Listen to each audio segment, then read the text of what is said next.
Fala, pastor, boa noite. Como é que vai? Boa noite a todos que estão entrando aí. Sejam bem-vindos aí a mais uma escola bíblica semanal. É um prazer estar com vocês aí. Deus abençoe todo mundo. Galera chegando aí aos poucos, né? O áudio tá legal, o vídeo tá legal, tá tudo bacana aí, galera? Conexão, tudo bem? Vai dando joinha, ótimo. Bom, beleza, mano. É nóis. Vamos lá, vamos chegando aí. O áudio tá bom, né? Tá alto, tá claro, tá beleza? Bom, beleza, seu Hélio. Obrigado aí, gente, pelo retorno. Tudo bem, valeu, Fredão. Então vamos lá, né, galera? Sejam bem-vindos aí. É um prazer para mim, mais uma vez, ter a oportunidade de dar essa escola bíblica semanal aí, num momento tão conturbado, tão complicado como esse, né? Um momento tenso, né? A gente está vivendo dias que a gente vai deixar marcado, né, no nosso coração, na nossa igreja, na vida dos nossos filhos, parentes, amigos. A gente está vivendo a história, simplesmente isso. Nós estamos vivendo a história, né? É um momento único que a gente está vivendo, infelizmente um momento ruim, né? E estamos passando por situações aí no nosso país, no mundo inteiro, que deve, né, nos levar à reflexão. Como cristãos, a gente precisa refletir sobre tudo isso que está acontecendo. Isso tem que ser trazido para o nosso coração e render frutos, né? Deus abençoe. E aí eu gostaria hoje de estudar o livro de Apocalipse, né? Que é um livro que fala das coisas futuras, né? E é um livro muito importante, a gente precisa estudar ele. A gente já teve algumas oportunidades na nossa igreja de começar o estudo. E enfim, agora nós estamos dando início. Quem está estressado aí com esses dias, né, de confinamento aí, dá um joinha aí. Tá complicado, gente. Confesso para os irmãos, fazer uma confissão mesmo. Muito complicado, que Deus nos dê graça. Imagino que os irmãos estejam passando por essa situação. E nós devemos orar uns pelos outros aí, para que a gente possa dar conta desse momento que a gente está vivendo e suportar isso mesmo como igreja, como irmãos, como corpo de Cristo, né? Que a gente possa aproveitar esse período aí para em oração abençoar uns aos outros, e também que agora, né, a gente abençoando através da escola bíblica semanal, né? Então vamos lá. Nós vamos estudar hoje o capítulo 1, 2 e 3 de Apocalipse, né? Nós vamos fazer uma introdução e aí a gente vai começar a estudar, né? Boa noite aí, Perpétua, boa noite a galera que está entrando aí. Deus abençoe vocês. Muito bem, então por que a gente estuda, né, o livro de Apocalipse, né? O livro de Apocalipse, o nome, né, na verdade, revelação, né, uma revelação que o apóstolo João recebeu do próprio Jesus Cristo, né? Uma revelação maravilhosa, né? Se a gente tem dimensão de que João conviveu, né, com Jesus Cristo e ainda teve o privilégio de, depois da ascensão de Jesus, receber uma revelação do próprio Cristo, né, na ilha de Patmos, onde ele estava preso por pregar o Evangelho, né? É maravilhoso essa visão que João teve, né? João já era idoso, né, entre o ano 80 e 90 depois de Cristo. É um período de igreja perseguida, né? É um período complicado, tenso para a igreja, período de perseguição.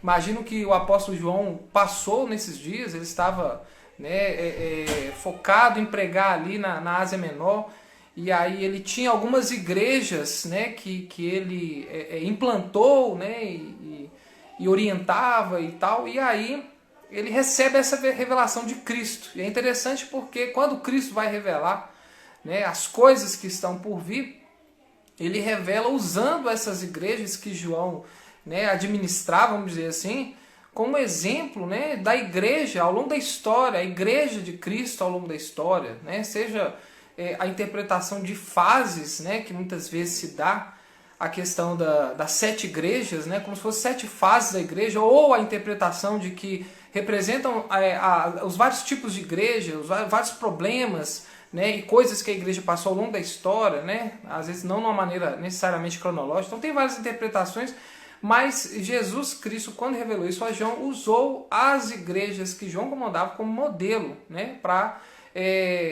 revelar essa verdade sobre a igreja, né, a igreja de Cristo, né? Então vamos lá. Agora, para que a gente estuda, né, o livro de Apocalipse? É um livro que muitas vezes é negligenciado nas igrejas, é negligenciado pelo meio evangélico, o estudo desse livro. Nós precisamos estudar ele, né, como todos os outros livros. E aí, quais são os propósitos, né, de se estudar o livro de Apocalipse? Né? Então, primeiro, a gente lembrar que nós não somos esse mundo. Essa é a mensagem do Evangelho. Nós estamos aqui de passagem. Né? Então, muitas vezes, né, a realidade ao nosso redor nos faz, né, entender que isso aqui que nós vivemos, né, é a vida, né, verdadeiramente, e não é. Né? A gente sabe que como cristão, como igreja, a gente tem que ser sal da terra e luz do mundo, mas esta não é a nossa terra. Então muitas vezes a gente cai no engano, né, pensando em todas as maravilhas, né, da civilização, da tecnologia, né, e das descobertas científicas, nos faz entender, né, que aqui é a nossa realidade, que essa é a vida que Deus prometeu para nós, e não é. Então o livro de Apocalipse ele traz esse choque de realidade. Né? Gente, de vez em quando eu olho para lá porque a minha cola está lá, tá? Bom, lembrar que somos igreja. Nós precisamos entender que o livro de Apocalipse todo ele é falado, ele é revelado de Jesus para João na perspectiva de igreja, mensagem para a igreja. Então isso nos faz lembrar que nós somos igreja. Que nós, né, irmãos em Cristo, nós estaremos juntos no porvir, deveremos estar juntos agora como corpo. Nós devemos buscar essa união. A gente tem que buscar como igreja, né, essa comunhão. Isso é muito importante, né, essa edificação da igreja. Né? O que mais? Né? Para que a gente estuda o livro de Apocalipse? Para lembrar que foi pago um alto preço. E graças a esse preço que foi pago por Cristo da cruz, nós temos toda uma série de eventos que ainda vão acontecer, porque a história não está finalizada. Né? Deus ainda tem algo a fazer nesse sentido e ele já revelou o que vai acontecer. Então não tem novas revelações. Né? As escrituras elas nos mostram exatamente aquilo que Deus fez no passado, né? O que ele pode fazer hoje, faz, né? E o que ele vai fazer no futuro, que Apocalipse sempre aponta para o futuro próximo. Né? Mostrando aí que a eternidade é algo... pensando na perspectiva de tempo muito maior do que esse tempo mínimo e ínfimo que a gente vive aqui. Né? Lembrar que o mundo é mau, por mais que não pareça. Às vezes a gente tem ideia, nossa, civilização, paz mundial, né? E não está tendo muitas guerras e não sei o que. Não, né? A gente sabe. O Brasil é mais fácil de entender isso, que a gente vê a violência aí todo dia. Mas tem lugares no mundo, né? Tem países... Né, que a gente tem um PIB alto, países que a gente tem, né, uma condição de vida muito bacana, e que Apocalipse mostra que o mundo ele não é tão bom quanto parece. Essa imagem que o mundo vende, né, de que é pacífico, de que as pessoas vão chegar né, nessa situação de, a partir, né, de recursos humanos, alcançar realmente, né, um estado de tranquilidade, de prosperidade, de ordem e tudo mais. Isso não é verdade. Né? Não há políticas, não há ideologias, né? Não há nenhum tipo de coisa que vai levar o mundo a uma paz, né? A não ser o próprio Cristo. Né?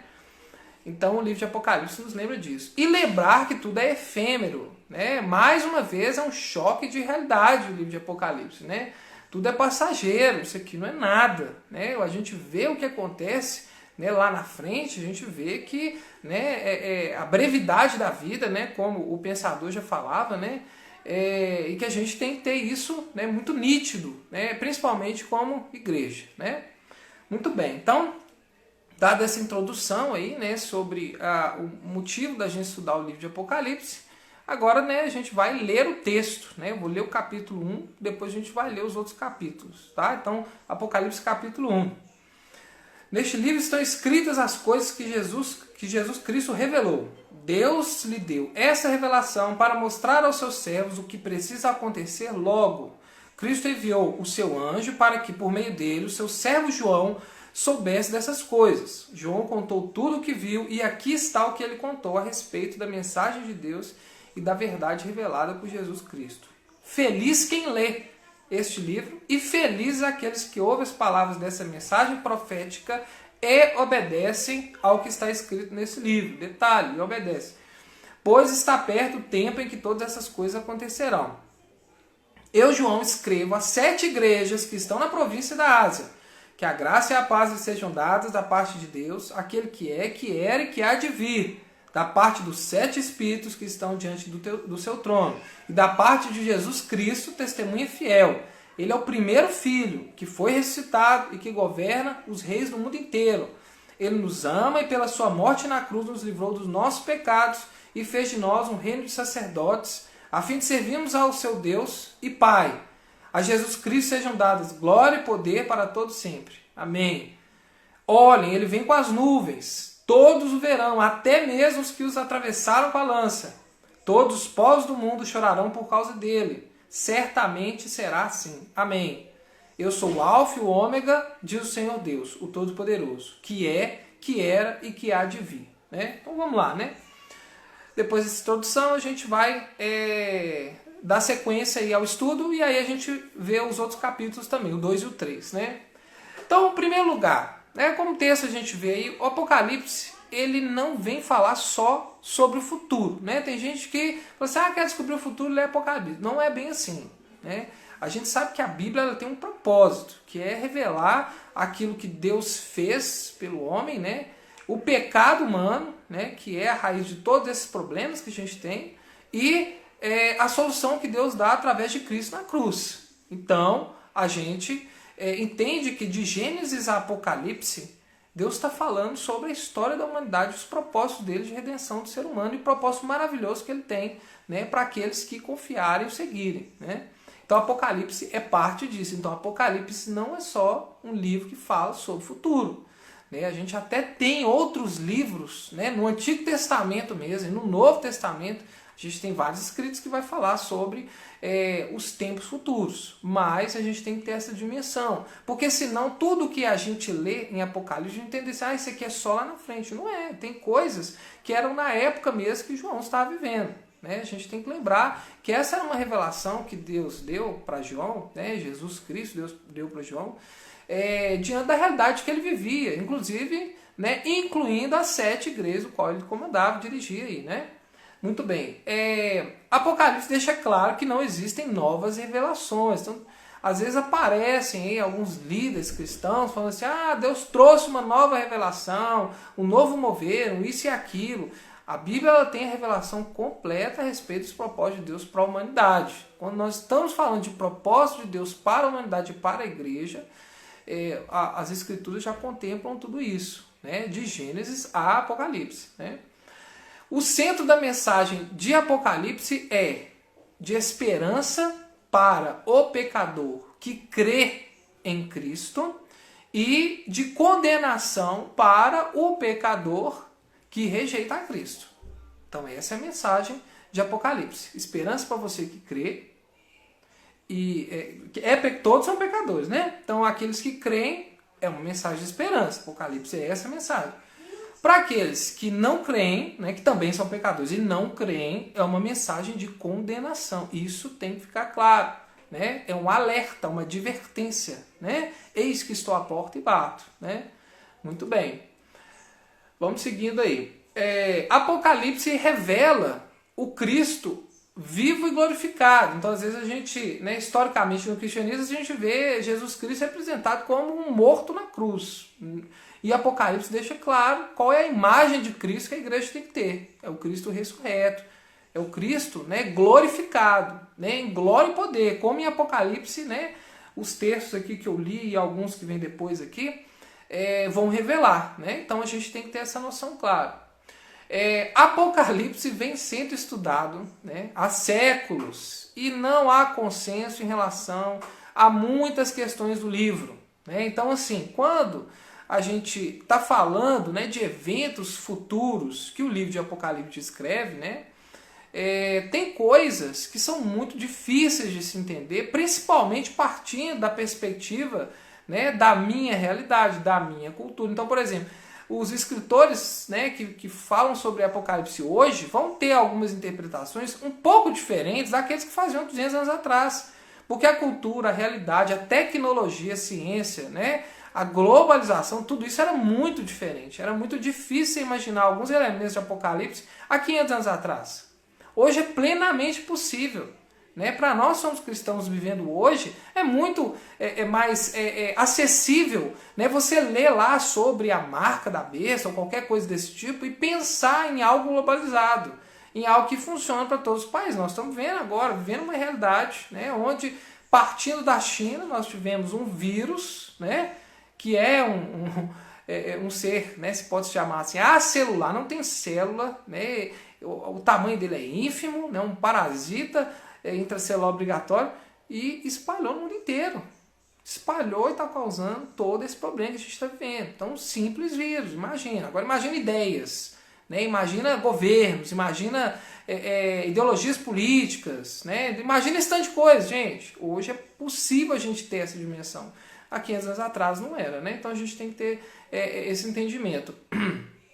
Apocalipse deve ser interpretado de acordo com outros livros da Bíblia. Isso é muito claro, isso é muito importante. Se você lê Apocalipse, você só vai compreender alguns elementos, algumas figuras que tem Apocalipse, se você tiver lido, né, e consultar outros livros das Escrituras, inclusive o Antigo Testamento. Tem vários elementos lá que são do Antigo Testamento.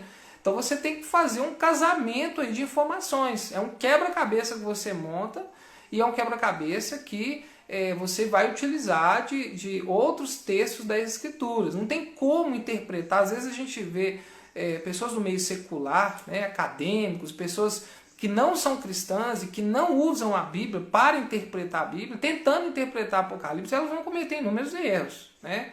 E aí vai ficar uma coisa meio sensacionalista, e aí vai fugir da realidade que a gente deve interpretar o livro de... Bom, Apocalipse não é um livro que se usa para ficar tentando descobrir quem é o anticristo e quem é o falso profeta.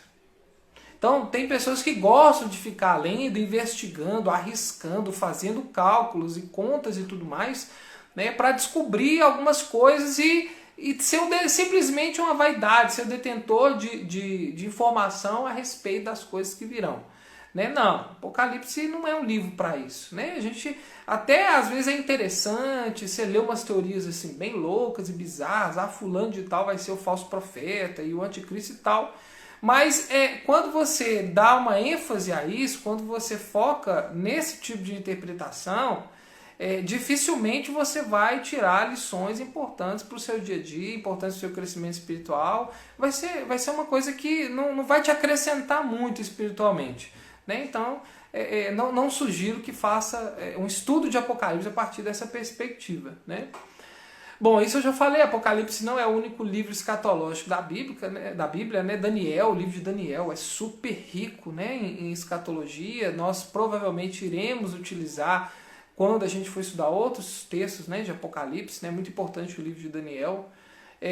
Apocalipse encara a brevidade da história humana diante da eternidade divina, então aquilo que eu já falei, né, é um período muito curto esse, né, por mais que quando a gente está sofrendo não seja nada curto, né, e obviamente eu entendo isso, mas diante, né, da majestade de Deus e da eternidade, né, é um período muito pequeno.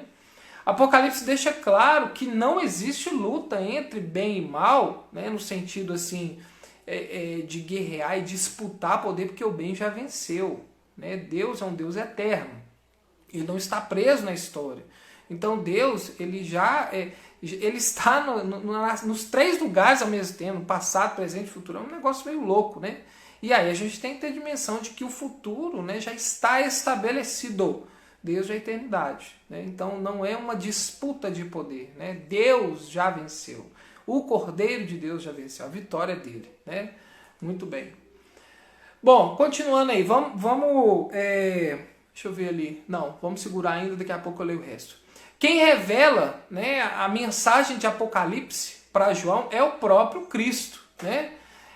E olha que João é aquele apóstolo que teve uma intimidade bacana com o Senhor, amigo mesmo, né? Deitava no colo, aquela coisa no ombro, né, e tal. Então, assim, a intimidade do apóstolo João era muito grande, né? E que privilégio João receber essa mensagem do próprio Cristo, né? A Bíblia fala, né? O texto que eu li, feliz quem lê e obedece, né? Então, quando você lê a Escritura, seja ela qual for, né? por curiosidade, isso não vai gerar diferença, isso não vai produzir nada de espiritual. Precisa produzir mudança, né? Precisa ser uma leitura em que gere obediência. Esse é o desafio. Esse é o grande desafio nosso e isso que a gente tem que se desafiar todo dia, né? É a questão da obediência. Você ler, entender, mergulhar fundo, né? Na questão da complexidade. A Bíblia é simples, mas cada vez que você lê, você aprende uma coisa nova, você consegue descobrir elementos que não eram tão óbvios da primeira vez que você leu e tal. Mas não pode ficar nisso, tem que ter obediência, porque é a obediência que vai gerar frutos, né? A obediência que vai gerar crescimento espiritual. Conhecimento da Bíblia não gera crescimento espiritual.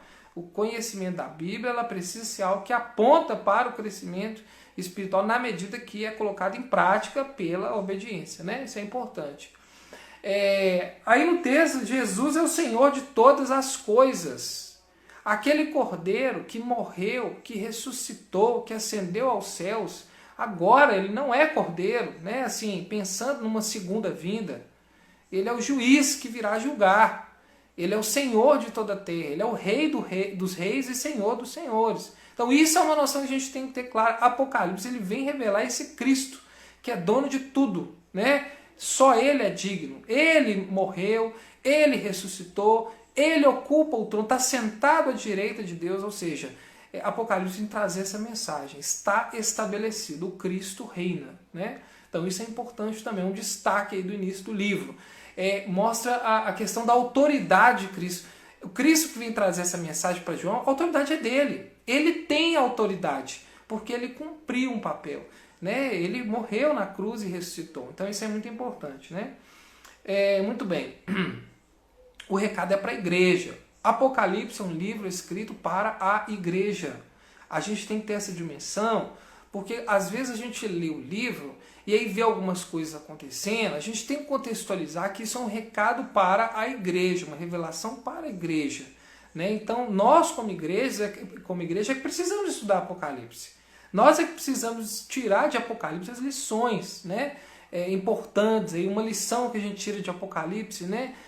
No fim tudo vai dar certo. O Cordeiro já é vitorioso. Você que crê, o Cordeiro já é vitorioso. Essa é uma das mensagens de Apocalipse. A igreja é que tem que estudar, né? Então isso é importante a gente ter essa dimensão também. É interessante porque de todas as igrejas, né, que Jesus poderia dirigir a sua revelação, ele escolheu as igrejas daquele a quem ele está se revelando, que é João, né? Paulo tinha, né, ele estava no comando de várias igrejas, mas ele se revelou às igrejas, mandou cartas, né, essas cartas universais, porque as cartas não eram só uma carta simplesmente que Cristo, numa revelação começa, escreve para aquelas igrejas, no tempo e no espaço. Poderia servir para elas sim, porque Deus faz isso, né, ao longo da Escritura.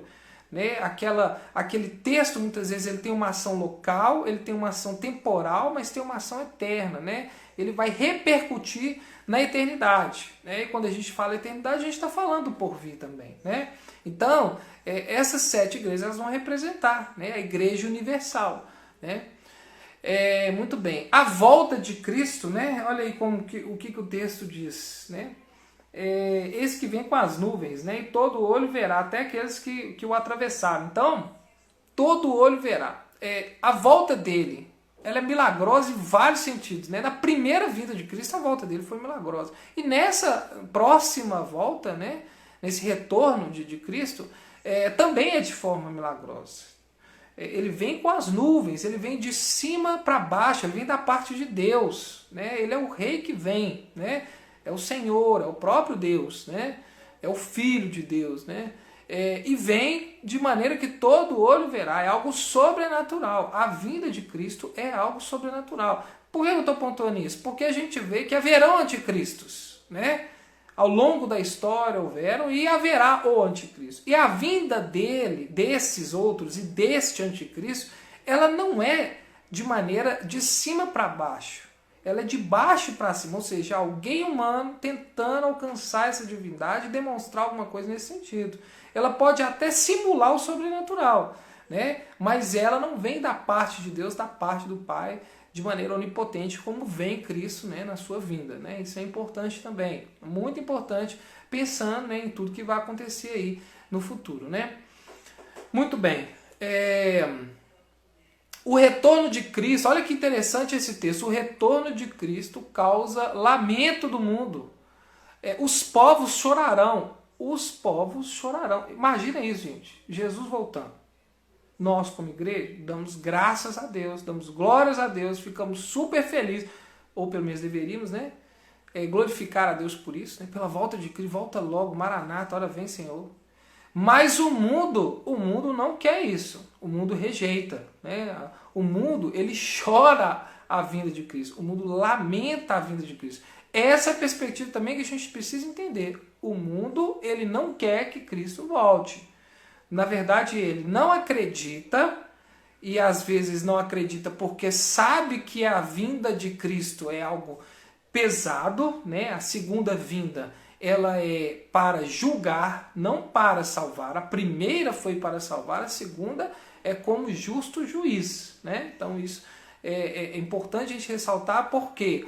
Porque isso vai de encontro muitas vezes com a visão que o mundo tem, né? E aí é importante a gente entender que quando Cristo vier, né, ele já vem para julgar, né? Muito bem. Agora olha que interessante, a visão do Cristo ressurreto, né? Olha, vamos continuar lendo aí Apocalipse 1, versículo 9 em diante, para a gente poder falar sobre isso aqui, ó. Eu sou João, irmão de você. Apocalipse 1, 9. Eu sou João, irmão de vocês, e unido com Jesus tomo parte com vocês no reino e também em aguentar o sofrimento com paciência. Eu estava na ilha de Patmos, para onde havia sido levado por ter anunciado a mensagem de Deus e a verdade que Jesus revelou. No dia do Senhor fui dominado pelo Espírito de Deus e ouvi atrás de mim uma voz forte como um som de trombeta que me disse: escreva no livro que você vai ver e mande esse livro às igrejas que estão nessas 7 cidades: Éfeso, Esmirna, Pérgamo, Tiatira, Sardes, Filadélfia e Laodiceia. Eu virei para ver quem falava comigo e vi 7 candelabros de ouro. No meio deles estava um ser parecido com um homem, vestido uma roupa que chegava até os pés e com uma faixa de ouro em volta do peito.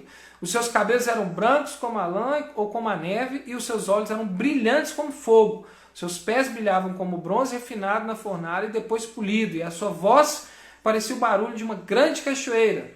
Na mão direita ele segurava 7 estrelas, e da sua boca saía uma espada afiada dos 2 lados. O seu rosto brilhava como o sol do meio-dia. Quando eu o vi, caí aos seus pés como morto. Porém ele pôs a mão direita sobre mim e disse: não tenha medo. Eu sou o primeiro e último, eu sou aquele que vive. Estive morto, mas agora estou vivo para todo sempre. Tenho autoridade sobre a morte e sobre o mundo dos mortos. Portanto, escreva as coisas que você vai ver, tanto as que estão acontecendo agora, como as que vão acontecer depois. O sentido secreto das 7 estrelas que você viu na minha mão direita e dos 7 candelabros de ouro é este.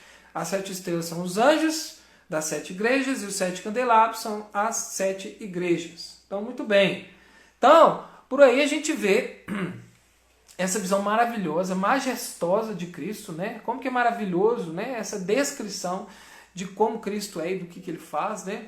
E aí é interessante porque João já tinha visto Jesus. João passou muito tempo com Cristo, mas essa visão deixou ele como morto. O texto diz que ele ficou como morto e que Cristo precisou tocar nele com a mão direita, né, e dar uma palavra de ordem para ele se levantar. Né? Então é interessante, né, como que essa forma gloriosa de Cristo é uma forma, né, poderosa, né, que mesmo João, que estava acostumado, um homem santo, um homem que viveu ali, né, com Cristo, um homem que cuidou da mãe, né, de Cristo, né, um homem que pregou o evangelho, foi perseguido, por isso foi preso, né, e sofreu todas, né, as consequências de quem pregava o evangelho naquele período, né, e ainda assim ele tem uma visão gloriosa dessa, e quando ele se dá, né, de frente ali com Cristo, ele cai como morto. Né? Então a gente tem que entender também isso. Isso deve nos gerar temor, né, de quem Deus é, do que Ele faz, né, para a gente entender quem é esse Cristo. A gente brinca demais, a gente como igreja, às vezes nossas atitudes individuais, a gente não leva tanto a sério, e esse é o Cristo, né, esse é o Cristo, criador de todas as coisas, aí, o verbo vivo. Né. A autoridade de Jesus ela é sobre todos os homens e ela é sobre-humana, né, é uma autoridade que perpassa em tudo, né, o texto vai dizer isso. Ele diz aí no versículo 19 que é sobre o que está acontecendo agora, no período, né, que João vive, e também sobre eventos futuros, é aquilo que eu falei antes. Né? Então é algo que não serve só para o que vai acontecer lá na frente. Apocalipse não é só para isso. Né? Apocalipse ele começa, é interessante porque assim, essa primeira parte do livro está falando sobre a igreja, está falando sobre uma revelação para a igreja. Então, olha só, a gente vai ver um monte de coisa que vem lá na frente, umas coisas esquisitas, estranhas, cheias de simbolismo e tal. Mas qual que é a primeira mensagem? Eu estou enviando cartas a 7 igrejas. É tudo, a mensagem é dirigida à igreja, é dirigida a você. Você que faz parte da igreja, você que crê em Cristo, a mensagem do Apocalipse é dirigida para você. Não só como indivíduo, mas como igreja, nós como corpo, ela é dirigida a nós. Né? Muito bem. Então, quando eu li as descrições, as cartas que Cristo manda aí para as igrejas, eu fiz uma tabela e depois eu vou colocar ela aí no Stories. Acho que é possível fazer isso. Vou ver se eu coloco essa imagem, essa tabela com um resumo. Né? Um resumo de quê? Você tem 7 igrejas e aí você tem no início uma apresentação de quem Cristo é, uma apresentação simbólica. Você tem o elogio que Cristo faz àquela igreja. Você tem Jesus apontando algumas falhas, alguns problemas, algumas dificuldades que aquela igreja está tendo, alguns pecados inclusive. E depois ele fala algo sobre a recompensa.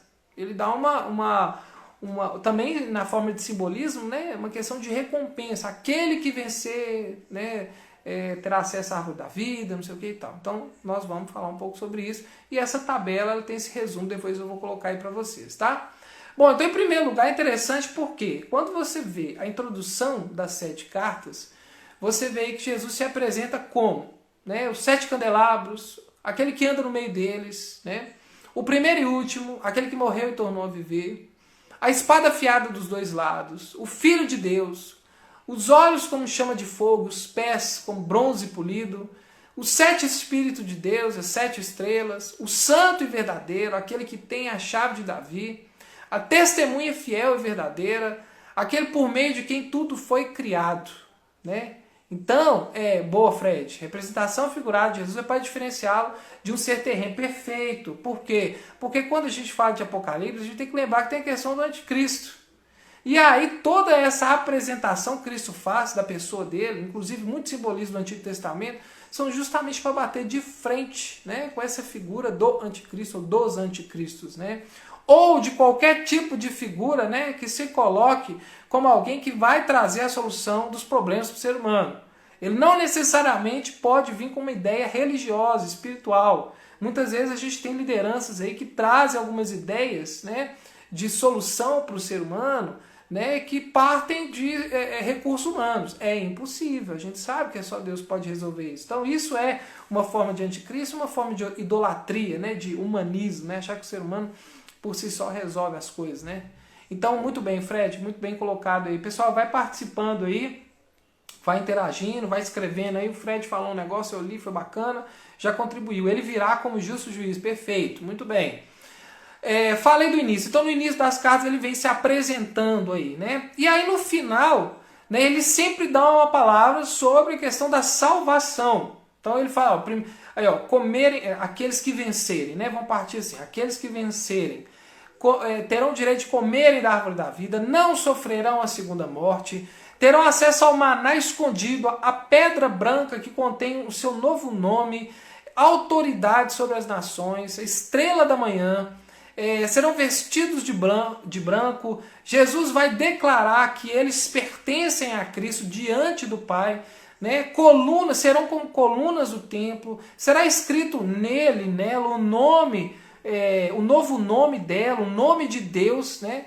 E sentar ao lado de Deus no trono. Então todas essas coisas, elas remetem o quê? Salvação eterna. Todas essas coisas, elas vão de encontro com aquilo que Cristo prometeu para aqueles que são igreja, para aqueles que crerem. Né? Então, são promessas, são feitas à igreja. Por isso que eu dei essa ênfase no início. Tudo diz respeito à igreja. Apocalipse é um livro escrito para a igreja. Né? E a igreja tem que ler, né? Tem que estudar. Né?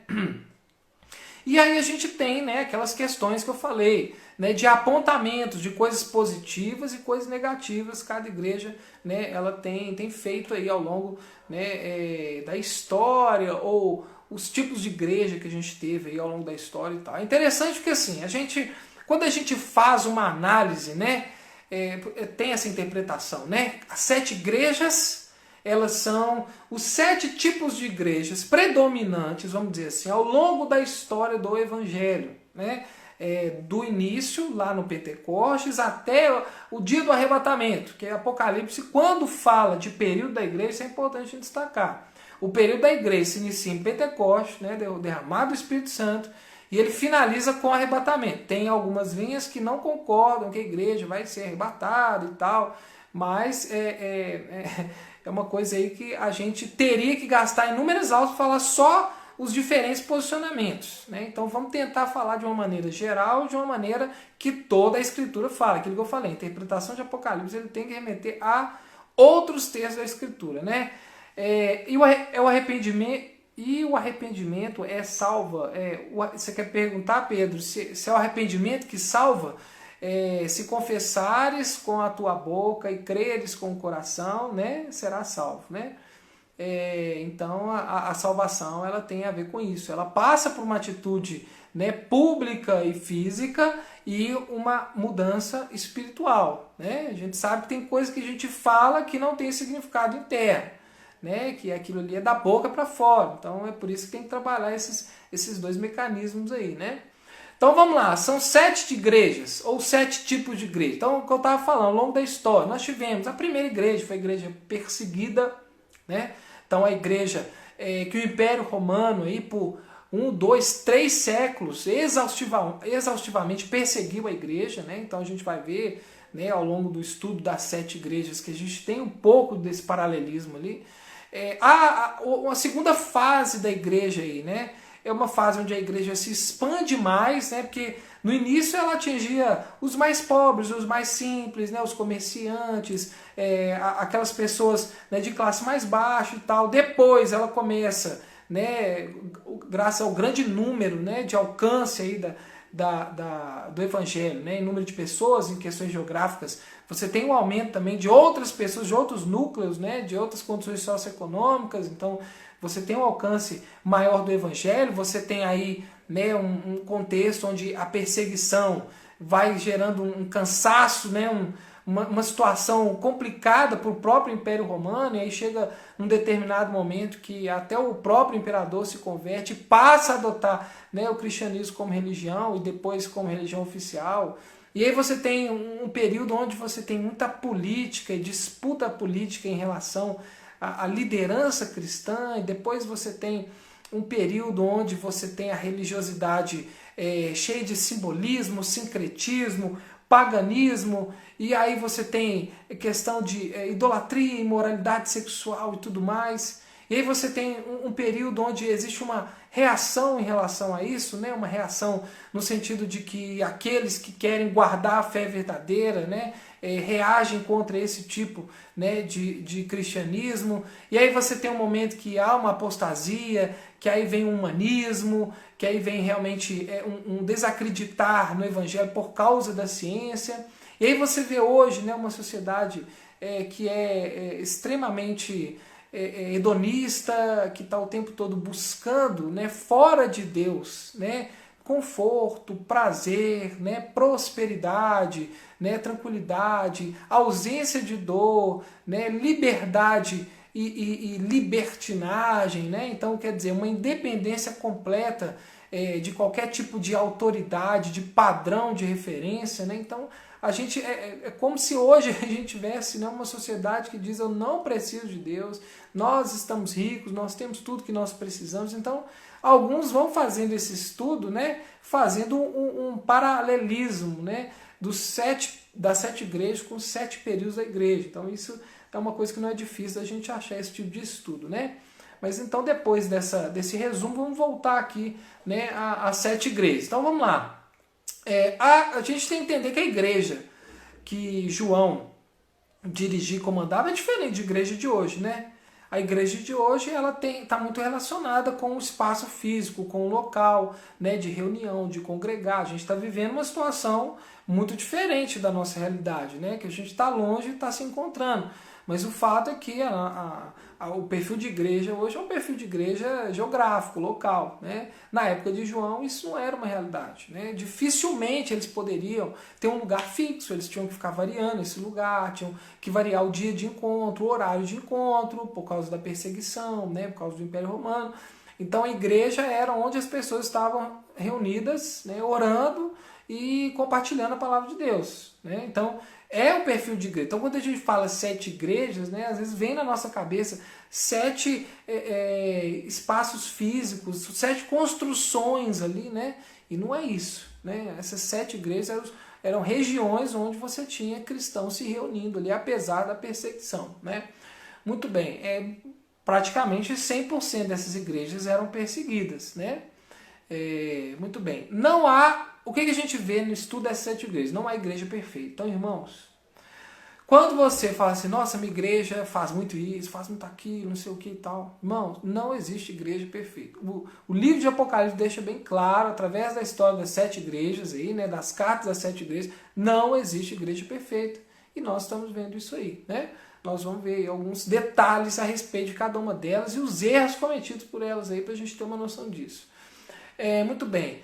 Problemas morais, a gente vê alguns apontamentos ao longo do estudo das 7 igrejas que tem problemas morais, né, em algumas delas, e tem alguns que são problemas teológicos. Mas o que o texto deixa claro, né, é que os problemas morais são tão perigosos quanto os problemas teológicos. Então, às vezes, a gente dá ênfase demais no problema moral, né? E aí esquece a teologia, e aí tem gente que às vezes vai no púlpito e fala um monte de besteira, né, coisas que não né, são texto fora do contexto, né, generalizações, e às vezes até coisas assim que não tem nada a ver, né, que fogem da mensagem essencial do Evangelho. Né. E aí tem o outro extremo também, né, aquelas pessoas que acham que o problema teológico é o problema mais grave da igreja, enquanto o pau quebrante é o problema moral. Então os dois são graves. Problemas morais dentro da igreja existe. Problema teológico dentro da igreja existe? Existe, deve ser tratado os dois. Então o Apocalipse deixa isso claro através da advertência que Deus dá às 7 igrejas. Né? Outra coisa, outra informação importante, agir errado ou deixar de agir certo são graves problemas. Então, às vezes, a nossa crítica é, o cara fez isso, o cara falou isso, o cara pecou, o cara teve um problema moral. Ok. Só que, às vezes, tem alguém sentado no banco deixando de agir certo também. Então, os dois problemas são graves e a gente vai ver isso, né, ao longo das advertências que são dadas aí às 7 igrejas. Né? O sofrimento faz parte da rotina da igreja. Irmãos, quase todas as igrejas, né, um percentual alto dentre as 7 igrejas, que Cristo fala que tem conhecimento do sofrimento que eles estão passando. Em alguns casos fala assim, né, vai haver mais. Então, é da natureza da igreja, faz parte, né, muito bem, pecado de ação ou omissão, faz parte da igreja sofrer. Então, se existe algum tipo de pregação, algum tipo de teologia que diz que se você é cristão não deve sofrer, que o sofrimento não faz parte da vida cristã, isso está errado. O livro de Apocalipse deixa isso bem claro. Na verdade, Jesus elogia a paciência que essas igrejas estão tendo ao suportar o sofrimento. Então, por aí a gente vê que o sofrimento não é um carimbo, né, dizendo assim, está faltando cristianismo, ao contrário. Né? Agora, tem o sofrer pela razão certa e o sofrer pela razão errada. Né? Se você está sofrendo, porque está pregando o evangelho, está vivendo o evangelho, porque você está amando, porque você está sendo honesto, ok. Agora, se você está sofrendo, você está fazendo um monte de coisa errada, aí já é um outro tipo de sofrimento, não tem nada a ver com sofrimento cristão. Isso é importante a gente entender também. Né? Muito bem. Em sua vitória final, a igreja é salva, ela reina e vive com Cristo eternamente. Essa é a mensagem que a gente vê né, quando Deus promete ao que vencer, lá nas 7 igrejas, quando a gente faz um apanhado, né, de todas essas promessas que Cristo faz, a gente chega nesse resumo. A igreja vai ter a sua vitória final, ela vai ser salva, ela vai reinar com Cristo e viver com Ele eternamente. Isso é uma conclusão que a gente tira aí, né, dessa carta às 7 igrejas. Vejam só quantas conclusões que a gente está tirando a respeito das cartas, são cartas. Normalmente a gente passa batido, né, porque a gente quer saber, né, o que vai acontecer lá na frente. Quem é o anticristo? Né, quando que vai se dar isso? Né? Quais são as catástrofes naturais que vão acontecer? E a gente parte direto às cartas. As cartas são muito importantes, né, principalmente pensando em corpo de Cristo e igreja. Né? Como Jesus se apresenta para as 7 igrejas, em especial a primeira e a última que eu queria comentar. Né? Vou voltar aqui no quadro. Olha só, na primeira, os 7 candelabros, né, anda no meio deles. Aquele que anda no meio deles. É interessante porque o candelabro ele tem um apontamento muito grande para a questão do ritual judaico, né, do judaísmo mesmo, né, a ideia do candelabro. Tinha uma representação, tinha um simbolismo, vou desenvolver isso agora, mas é interessante porque para essa primeira igreja, se a gente for pensar nessa questão cronológica, né, pensando nos primeiros cristãos, aí, nos primeiros anos, décadas, séculos da igreja, né, tem muito a ver com a questão de que a mensagem ela é uma mensagem que parte, né, dos judeus para o mundo. Né? Então, uma mensagem que não é só para os judeus, uma mensagem de salvação, no sentido de que Deus prometeu o Messias, que reinaria sobre Jerusalém, que reinaria sobre, né, Israel, mas esse Messias é o Messias que vai redimir toda a raça humana. Né? Então, esse Jesus é esse do candelabro. Né? É esse Jesus mesmo, com raízes judaicas, né, que é o Messias prometido, é o que é o Salvador da humanidade, né, tanto de judeus quanto de gentios. E aí é interessante porque lá na última, né, eu falei que eu ia fazer essa reflexão sobre a primeira ali igreja, né, que é Éfeso, e a última que é a Laodiceia.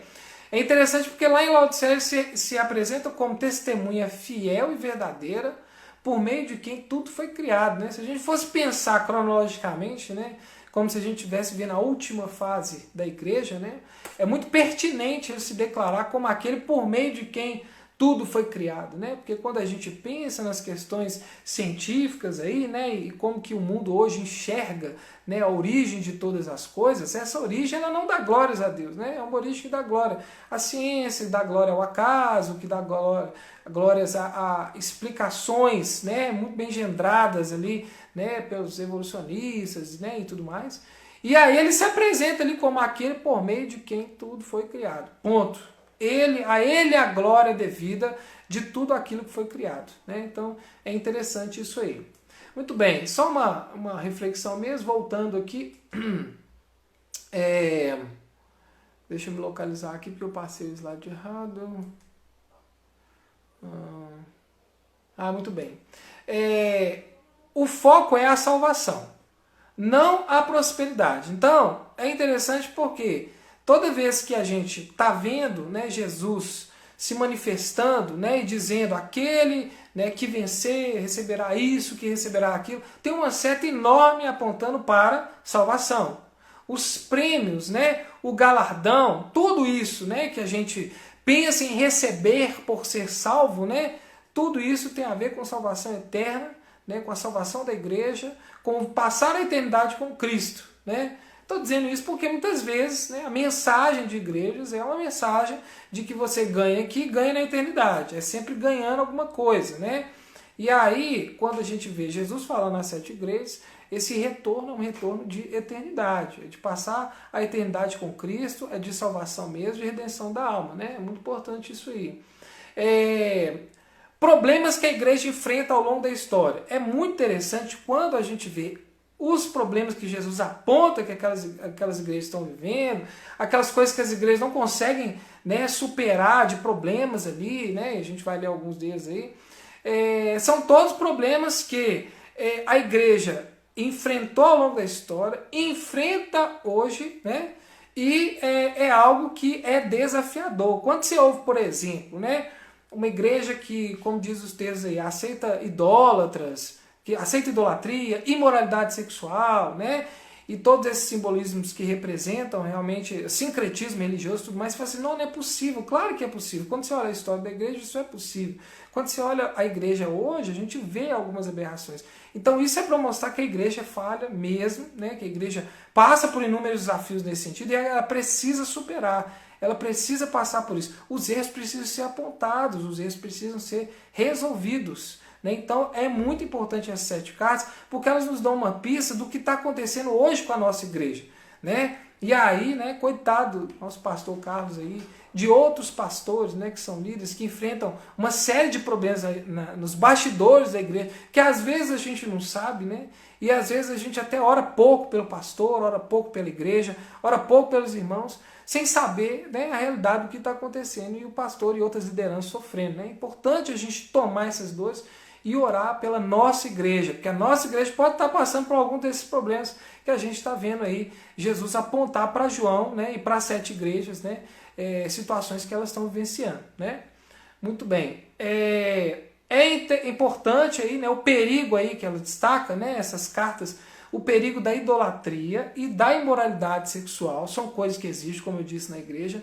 O perigo da falta de autoavaliação, então é uma coisa que nós precisamos como igreja fazer, nos autoavaliar, reconhecer onde a gente está errando, a gente precisa fazer isso.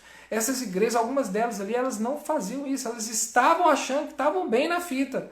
Elas estavam afirmando ali que não, está tudo legal, nós somos ricos, nós estamos saudáveis, e não estão. O próprio Cristo está dizendo isso. Né?